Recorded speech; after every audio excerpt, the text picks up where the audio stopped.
আকবার, আল্লাহু আকবার।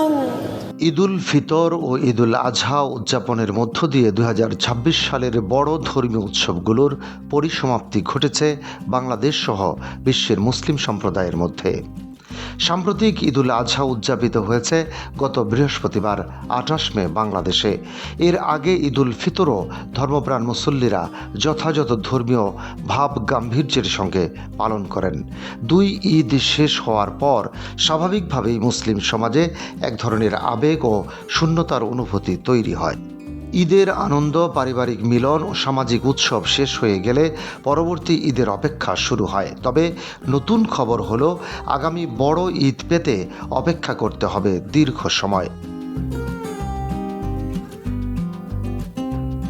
চলতি হিসেব অনুযায়ী পরবর্তী ঈদুল ফিতর অনুষ্ঠিত হতে পারে 2027 সালের মার্চ মাসে। সৌদি আরবের উম্মুল কোরা ক্যালেন্ডারের তথ্য অনুযায়ী 2027 সালের 9 মার্চ ঈদুল ফিতর পালিত হওয়ার সম্ভাবনা রয়েছে। এর আগে 8 ফেব্রুয়ারি শুরু হতে পারে পবিত্র রমজান মাস। বাংলাদেশে যেহেতু সাধারণত সৌদি আরবের একদিন পর ঈদ উদযাপন করা হয়, তাই ধারণা করা হচ্ছে এখানে ঈদুল ফিতর হতে পারে 10 মার্চ আর রমজান শুরু হতে পারে 9 ফেব্রুয়ারি। এ সময় বিশ্বজুড়ে শীতকাল বিরাজ করবে, যা রোজাদারদের জন্য ভিন্ন এক আবহ তৈরি করবে। দীর্ঘ বিরতির পর শীতকালীন পরিবেশে আবারও আসবে পবিত্র রমজানের আত্মশুদ্ধির সময়।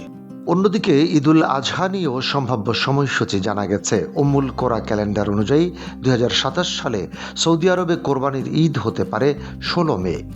বাংলাদেশে এটি একদিন পর অর্থাৎ 17 মে উদযাপিত হওয়ার সম্ভাবনা রয়েছে। তবে এসব তারিখ এখনও চূড়ান্ত নয়, কারণ সৌদি আরব এবং বাংলাদেশ উভয় দেশই চাঁদ দেখার উপর নির্ভর করে ধর্মীয় উৎসবের তারিখ নির্ধারণ করে।